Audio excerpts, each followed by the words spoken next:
Hello, students. Good morning. How are you? I hope you all will be happy and healthy. दोस्तों, पिछले videos में आप लोगों ने डायरेक्ट इनडायरेक्ट स्पीच में from assertive to optative sentences जाना। Assertive sentences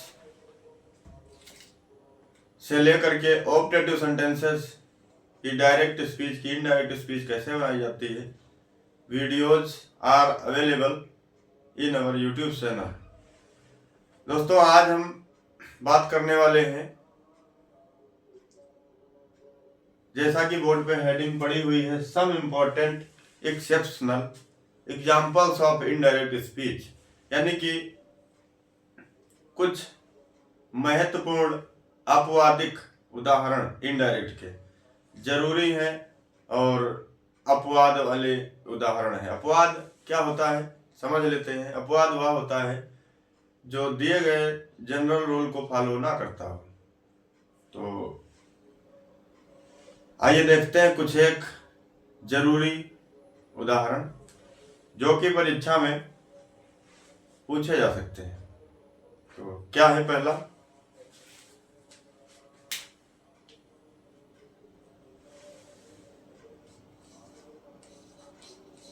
जब रिपोर्टेड पार्ट, आपको बता दें दोस्तों, रिपोर्टेड पार्ट मतलब रिपोर्टेड स्पीच। जब रिपोर्टेड पार्ट में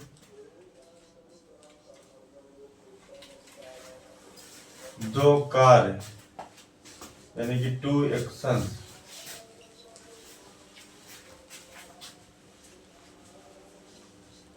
आर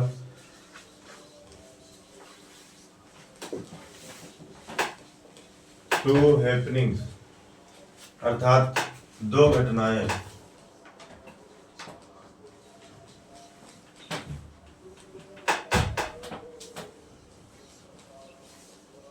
दी गई हो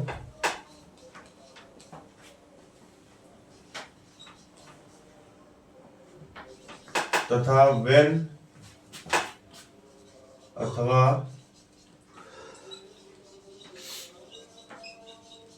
वेन एवर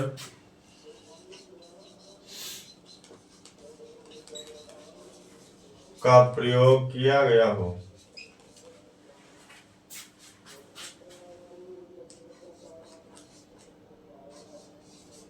तब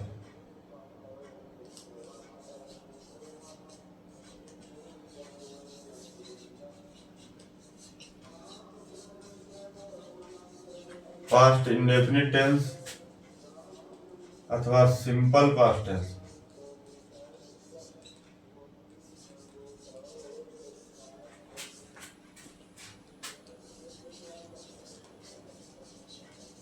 एंड पास्ट कंटिन्यूअस टेंस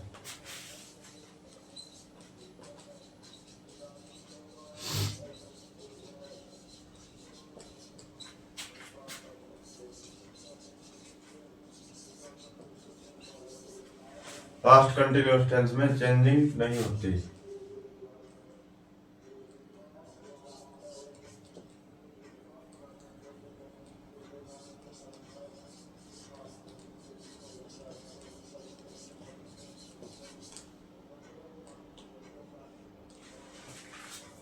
क्या लिखा हुआ है, रिपोर्टेड पार्ट में दो कार्य अथवा दो घटनाएं हो रही होती हैं तथा सेंटेंस में वेन या वेन एवर का प्रयोग होता है, तो इनडायरेक्ट बनाने पर पास्ट इंडेफिनिट टेंस अर्थात simple past tense and past continuous tense में चेंजेस नहीं होता है। एग्जाम्पल देख लेते हैं।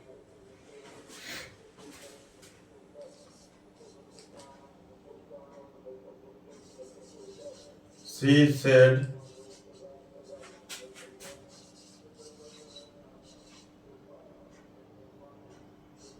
when I reached the school,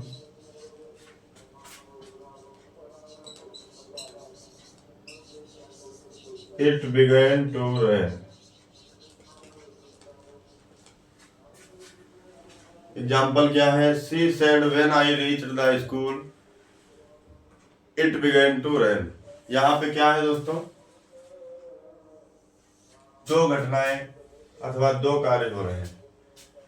एक तो आई रीच द स्कूल, या एक ये कार्य हो गया, दूसरा इट बिगेन टू रेन, वर्षा होने लगी अर्थात वर्षा होना प्रारंभ हो गई। एक यह कार्य और घटना हो गई, दो कार्य दिए गए हैं।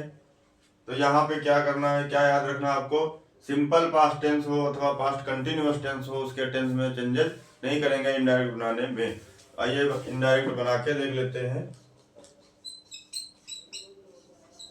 शी सेड, कंजक्शन दैट लग जाएगा। अब यहाँ पे ध्यान आपको देना है कि व्हेन वाला जो पार्ट होगा वो बाद में आएगा, और जो सेकंड पार्ट होगा कॉमा के बाद वाला हुआ कंजक्शन दैट के बाद में सेट हो जाएगा।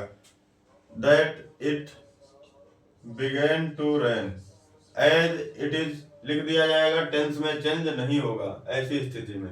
It began to rain as it is, ज्यों का त्यों लिख दिया जाएगा। She said that it began to rain. अब उसके बाद में यह वाला पार्ट कंजक्शन इसके साथ ही में पहले से लगा हुआ है व्हेन, तो इसको ऐड कर देंगे when.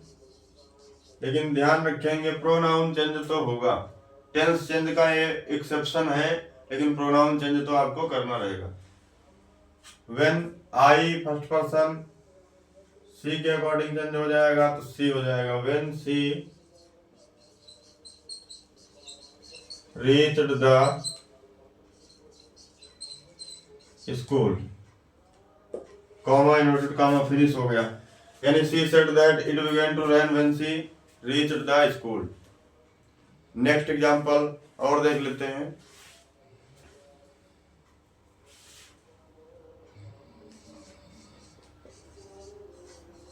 Meenu said to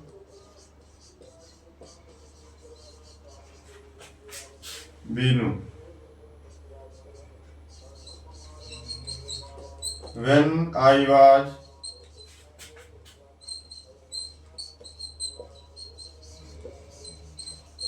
cooking food,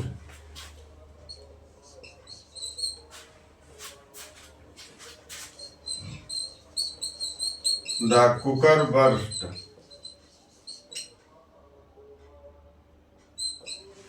Meenu said to Binu when I was cooking food, the cooker burst. यहाँ पे क्या है दोस्तों, पास्ट कंटिन्यूअस टेंस है, तो यहाँ पर भी दो घटनाएं हो रही हैं, अर्थात यहाँ भी टेंस नहीं चेंज होगा। इनडायरेक्ट क्या हो जाएगा इसका, Meenu told Binu.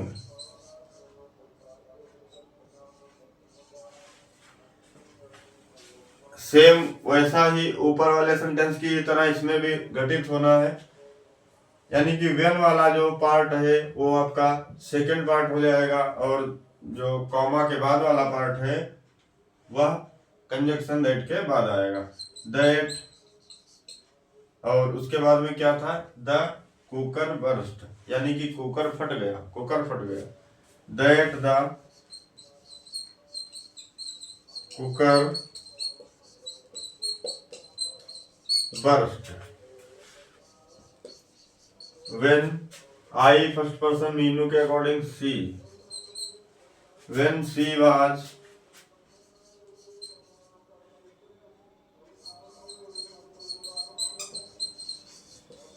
Cooking food.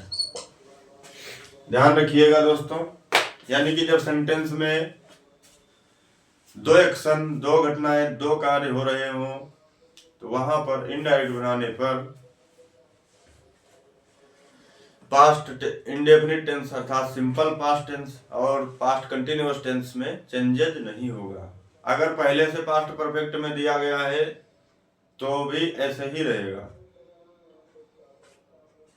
ज्यादातर ऐसे सेंटेंसेज व्हेन से स्टार्ट होंगे अथवा व्हेन से स्टार्ट नहीं होंगे, कॉम्प्लेक्स होंगे, फिर भी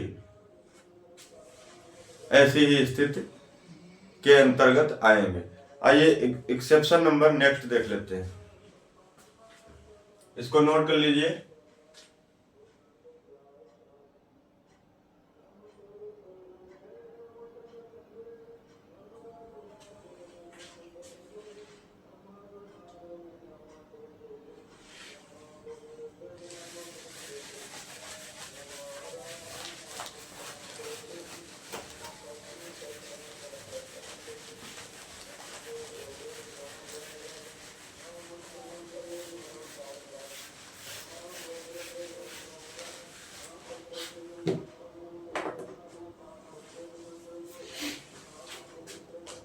नंबर 2, जब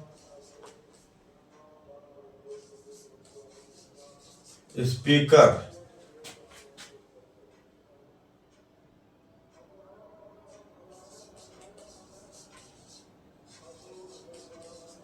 लिसनर को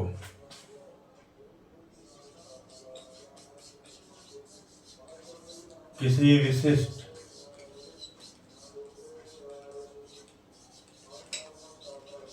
संबोधन से संबोधित करता है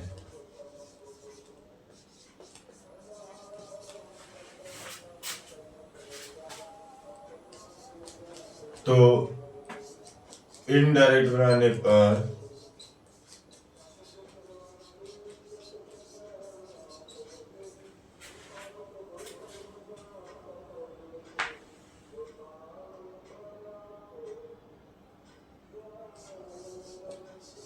RV से पहले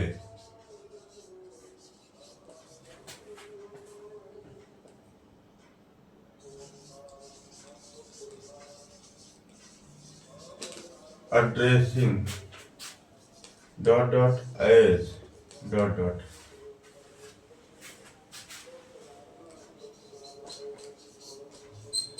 का प्रयोग करते हैं। यानी कि जब स्पीकर लिसनर को किसी विशिष्ट संबोधन से संबोधित करता है तो रिपोर्टेड स्पीच रिपोर्टिंग वर्ब से पहले एड्रेसिंग एज का प्रयोग किया जाता है। ये क्या होता है? सबसे पहले आप यही समझ लीजिए स्पीकर और लिसनर क्या है। रिपोर्टिंग वर्ब में दोस्तों जैसे मान लो लिखा है मीनू सेड टू बीनू। अब इसी में समझ लीजिए स्पीकर और लिसनर क्या होता है। अब यहाँ पे देखिए मीनू सेड टू बीनू है तो मीनू हो गया आपका स्पीकर अर्थात वक्ता यानी कि बोलने वाला, और बीनू हो गया आपका लिसनर अर्थात सुनने वाला यानी कि श्रोता। ये हो गया आपका वक्ता, ये हो गया आपका श्रोता। अब इन्होंने इनको किसी विशिष्ट संबोधन में संबोधित किया, तब इनडायरेक्ट कैसे बनाएंगे उसको लिख करके एग्जाम्पल में देख लेते हैं। तो ये आपके समझ में आ गया होगा स्पीकर और लिसनर। स्पीकर रिपोर्टिंग वर्ब का सब्जेक्ट होता है, लिसनर रिपोर्टिंग वर्ब का ऑब्जेक्ट होता है। और यह स्पीकर जब रिपोर्टिंग वर्ब के ऑब्जेक्ट को किसी विशेष संबोधन के साथ संबोधित करता है तो सबसे पहले एड्रेसिंग और उसके बाद में दिया गया ऑब्जेक्ट के अकॉर्डिंग प्रोनाउन अथवा नाउन का प्रयोग किया जाता है। उसके बाद में किस तरह से उन्होंने संबोधित किया उसको एज के बाद में लिखा जाता है।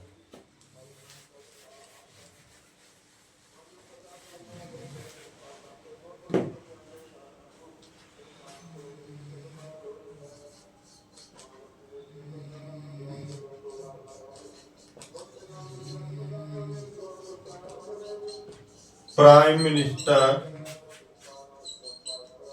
said to the people,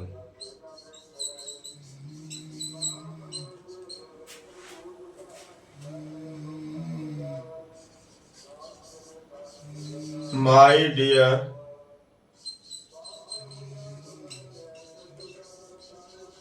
countrymen, my dear countrymen,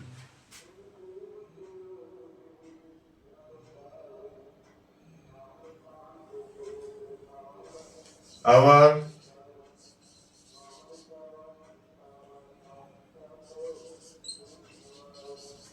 country is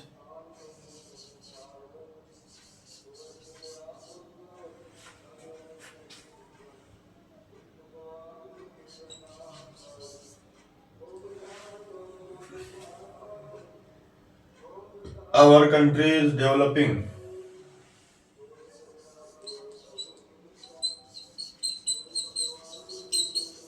gradually since independence.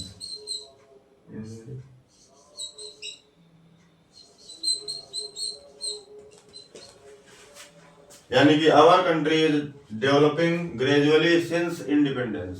Prime minister said to the people, my dear countryman, our country is developing gradually since independence. अर्थात यहाँ पर देखिए बच्चों, ये प्राइम मिनिस्टर स्पीकर हो गए और ये द पीपल जो है ये लिसनर हो गए. अर्थात यह वक्ता है, ये श्रोता है. वक्ता ने श्रोता को माय डियर कंट्रीमैन के संबोधन में संबोधित किया. तो यहां पर जब इनडायरेक्ट आप बनाएंगे तो सबसे पहले क्या करेंगे, एड्रेसिंग.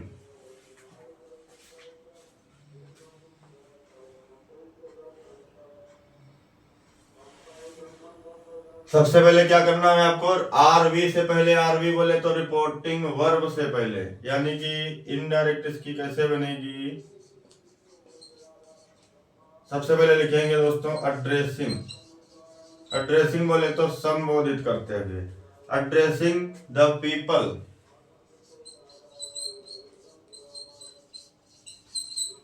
अब अगर यहां पे किसी का मान लो नाम होता सिंगल तो नाम ही लिख दिया जाता, अथवा हिम लिख दिया जाता. यहां पर पीपल नहीं लिखेंगे आप तो देम लिख सकते हैं, एड्रेसिंग देम. ठीक है, इस तरह से याद रखना आप. एड्रेसिंग द पीपल, देखिए क्या है, एड्रेसिंग के बाद में डॉट डॉट है तो एड्रेसिंग के बाद में द पीपल लिख दिया गया. उसके बाद में क्या है, एज, तो एज लिख दिया. किस रूप में संबोधित किया, माय डियर कंट्रीमैन, यानी मेरे प्यारे देशवासियों. तो ये यहाँ पे माई जो है ये बदल जाएगा प्राइम मिनिस्टर के अकॉर्डिंग, हिज हो जाएगा, एज हिज डियर कंट्रीमैन. यानी कि addressing the people as his dear countryman और कॉमा लगा देंगे. उसके बाद में अब आएगा prime minister.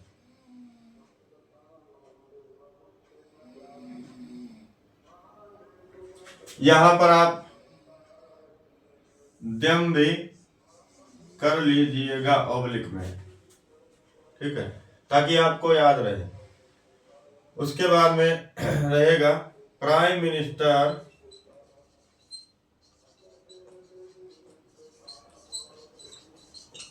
Told the people.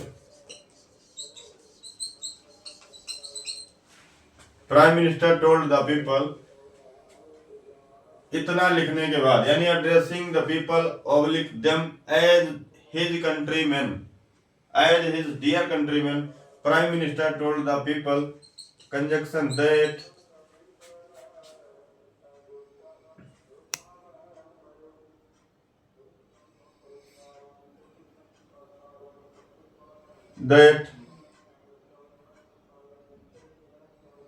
his country is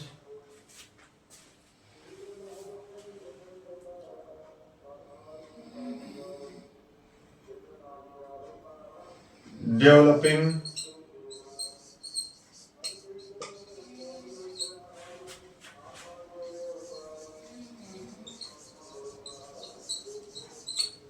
gradually since independence. Prime Minister told the people that his country is developing gradually since independence. समझ में आप लोगों के आ गया होगा. एक बार और समझ लेते हैं. जब स्पीकर लिसनर को किसी विशिष्ट संबोधन से संबोधित करता है तो इनडायरेक्ट बनाने पर रिपोर्टिंग वर्ब से पहले addressing dot dot as dot dot का प्रयोग करते हैं। यानी कि prime minister said to the people my dear countryman our country is developing gradually since independence day, अर्थात हमारा देश आजादी के बाद से धीरे धीरे विकास कर रहा है। इनडायरेक्ट इसकी कैसे बनी, एड्रेसिंग द पीपल अथवा addressing them as his dear countryman, prime minister told the people that his country is developing gradually since independence. अगला देख लेते हैं।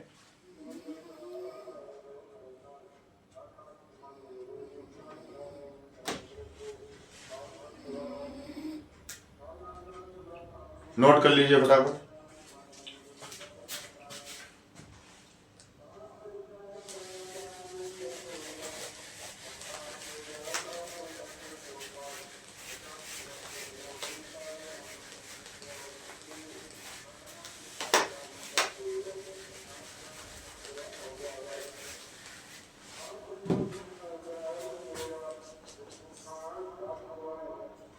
यदि इफ के साथ कोई कंडीशन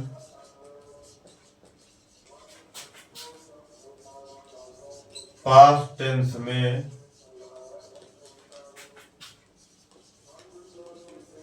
दी गई हो तथा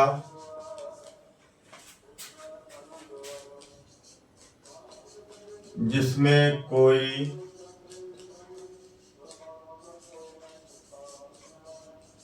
हाइपोथेटिकल एक्शन हो। हाइपोथेटिकल एक्शन का मतलब है काल्पनिक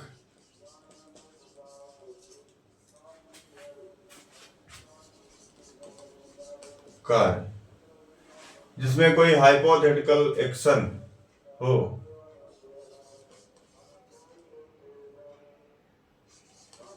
तो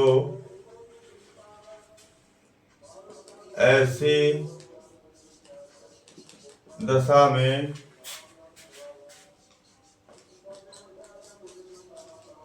टेंस चेंज नहीं होगा। टेंस चेंज नहीं होगा यानी कि इफ के साथ में कोई कंडीशन पास्ट टेंस में दी गई हो जिसमें कोई हाइपोथेटिकल एक्शन दिया गया हो तो ऐसी स्थिति में टेंस चेंज नहीं होगा। एग्जाम्पल देख लेते हैं।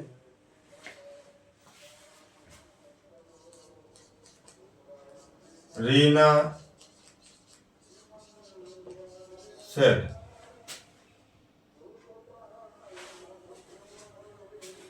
Reena said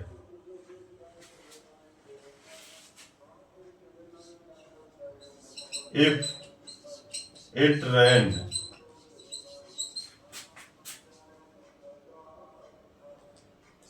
my crops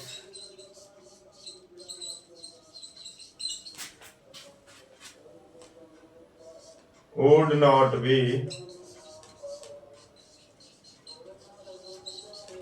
ruined। यानी कि Reena said if it rained my crops would not be ruined, अर्थात यहाँ पे दोस्तों इफ के साथ में पास्ट टेंस में कोई कंडीशन दी गई है, अर्थात यहाँ पे देखिए शर्त दी गई है। इफ इट रेन्ड अर्थात यदि वर्षा हुई तो, यदि वर्षा हुई तो my crops would not be ruined, और यहाँ पे क्या है हाइपोथेटिकल एक्शन, यानी कि यदि वर्षा हुई तो यहाँ पे काल्पनिक चीज करी जा रही है, कल्पना की जा रही है कि अगर वर्षा हुई तो मेरी फसल बर्बाद नहीं होगी। तो ऐसी दशा में इनडायरेक्ट बनाने पर टेंस चेंज नहीं होगा यदि इफ के साथ कोई कंडीशन दी गई है। कंडीशन मतलब शर्त दी गई है। तो क्या हो जाएगा, रीना सेड दैट। अब यहाँ पे क्या करेंगे दोस्तों, ये दूसरा वाला पार्ट जो है कॉमा के बाद वाला पार्ट वह दैट कंजक्शन के बाद आएगा और इफ वाला पार्ट बाद में रहेगा।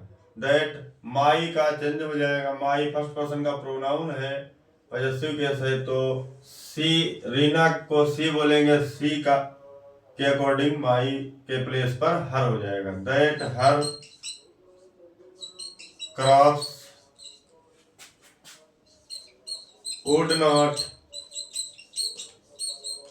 B ruined, that her crops would not be ruined। और उसके बाद में if वाला part, if it rained, if it rained, यानी कि Reena said that her crops would not be ruined if it rained। फिर से समझ लीजिएगा, यदि if के साथ में कोई कंडीशन पास्ट टेंस में दी गई है जिसमें कोई हाइपोथेटिकल एक्शन की बात की गई है तो ऐसी स्थिति में टेंस चेंज नहीं होगा। उदाहरण है आपका Reena said if it rained my crops would not B ruined. इसका इंडायरेक्ट क्या हो जाएगा? Reena said that her crops would not B ruined if it रेन्ड। समझ में आप लोगों के आ गया होगा।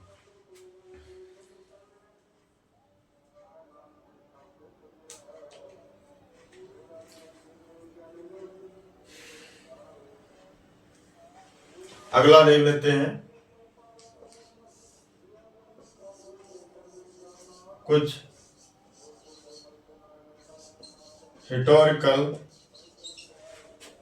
हिस्टोरिकल सेंटेंस है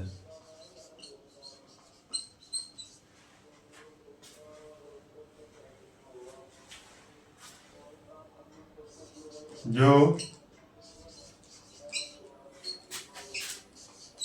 हु, व्हाट तथा वाई से, यानी कि कुछ हिस्टोरिकल सेंटेंसेस जो हु, व्हाट तथा वाई से प्रारंभ होते हैं।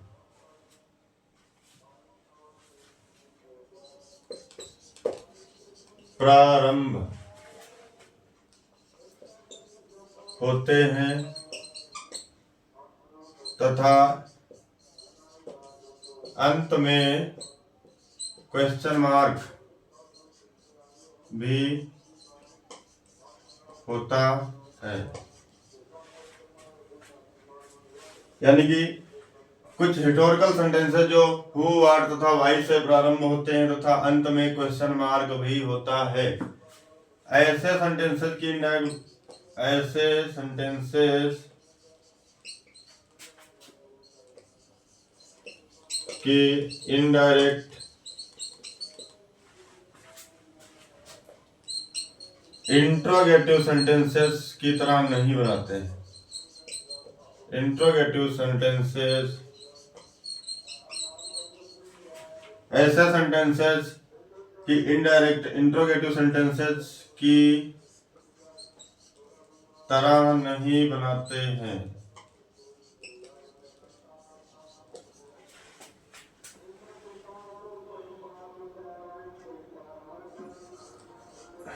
नहीं बनाते हैं क्योंकि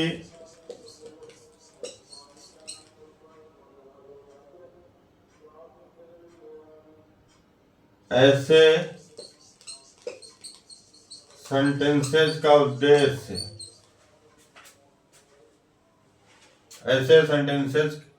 का उद्देश्य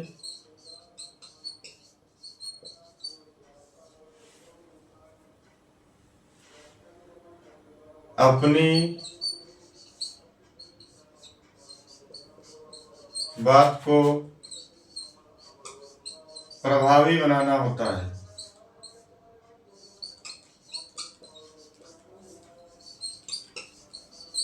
प्रभावी बनाना होता है, प्रश्न पूछना नहीं।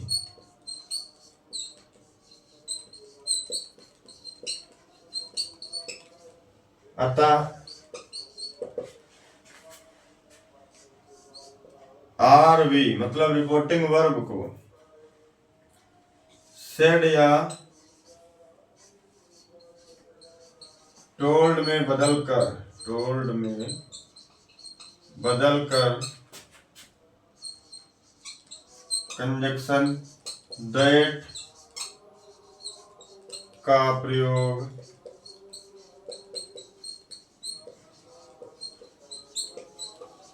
करते हैं। यानी कि रिपोर्टिंग वर्ब को सेड या टोल्ड में बदल कर कंजक्शन दैट का प्रयोग करते हैं और तथा अर्थ के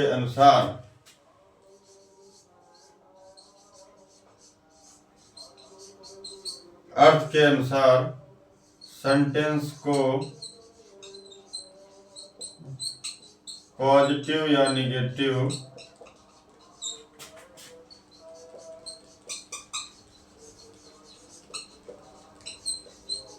में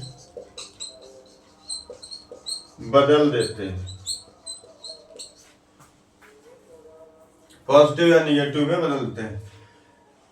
कुछ हिस्टोरिकल सेंटेंसेस जो हु, व्हाट तथा वाई से प्रारंभ होते हैं, अंत में क्वेश्चन मार्क भी होता है, ऐसे सेंटेंसेस की इनडायरेक्ट कोई इंट्रोगेटिव सेंटेंसेस की तरह नहीं बनाते हैं, क्योंकि ऐसे सेंटेंसेस का जो पर्पज होता है, जो उद्देश्य होता है, वो प्रश्न पूछना नहीं होता है, अपनी बात को प्रभावी ढंग से पेश करना होता है। अतः ऐसे सेंटेंसेस की इनडायरेक्ट जब बनाएंगे तो रिपोर्टिंग वर्ब को आस्क्ड में नहीं बदलेंगे, सेड या टोल्ड में बदल देंगे, कंजक्शन दैट का प्रयोग करेंगे और अर्थ के अनुसार सेंटेंस को पॉजिटिव या निगेटिव भी कर देंगे।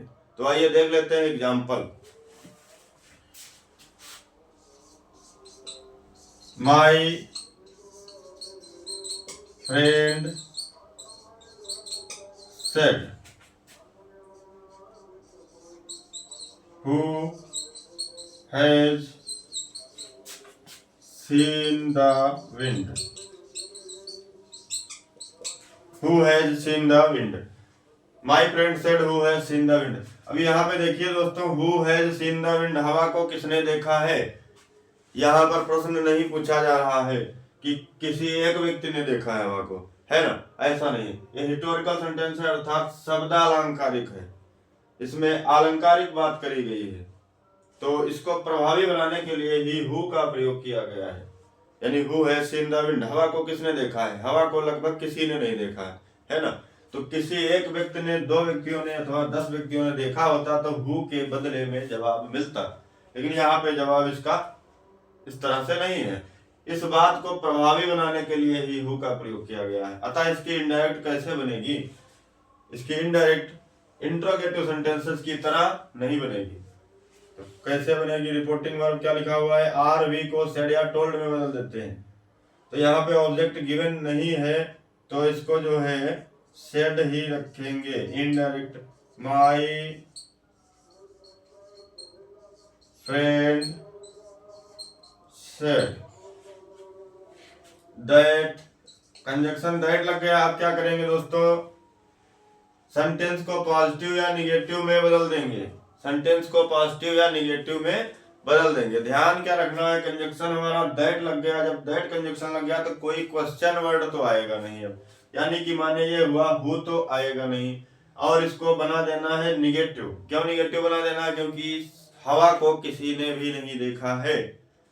तो निगेटिव में नॉट नहीं आएगा, निगेटिव वर्ड का प्रयोग करना है, क्योंकि कंजक्शन के बाद हमें क्या करना है, कोई ना कोई प्रोनाउन लाना है अथवा कोई ना कोई नाउन लाना है। तो यहाँ पे अगर नाउन लाएंगे तो सेंटेंस पॉजिटिव चला जाएगा, जो कि गलत हो जाएगा। तो हमें क्या करना है, indefinite pronoun. Indefinite pronoun nobody का प्रयोग करना है, नोबॉडी। अब देखिए सेंटेंस भी निगेटिव आपका हो गया, नॉट भी नहीं लगा और आपका सेंटेंस भी फिट हो रहा है। Nobody has seen the wind, nobody has seen the wind, full stop. यानी कि my friend said that nobody has seen the wind, मेरे मित्र ने कहा कि हवा को किसी ने नहीं देखा है। सेंटेंस भी बन गया। स्टूडेंट्स, ये 4 एक्सेप्शंस हैं, इन्हें आप समझ लें अच्छे से और डेफिनेटली आप कभी भी एग्जाम में फंसेंगे नहीं। एक्चुअली मैं लैंग्वेज में लिखाता हूँ, किस लिए लिखाता हूँ कि आप इसको नोट कर लेंगे और 2-4 बार कहानी की तरह अगर पढ़ लेंगे तो याद रहेगा दोस्तों, याद रहेगा। और फिर उसके बाद करना क्या है, आपको ज्यादा से ज्यादा एक्सरसाइजेस फेस करना है। एक्सरसाइजेस ज्यादा से ज्यादा हल करते रहना है। जितना ही ज्यादा एक्सरसाइज हल करेंगे उतना ही ज्यादा आपके अंदर मजबूती आती रहेगी। आशा करता हूं आपको वीडियो अच्छा लगा होगा। अगर अच्छा लगा तो लाइक करें, कमेंट करें, सब्सक्राइब करें और शेयर करें। मिलते हैं नेक्स्ट वीडियो में। Thank you all of you.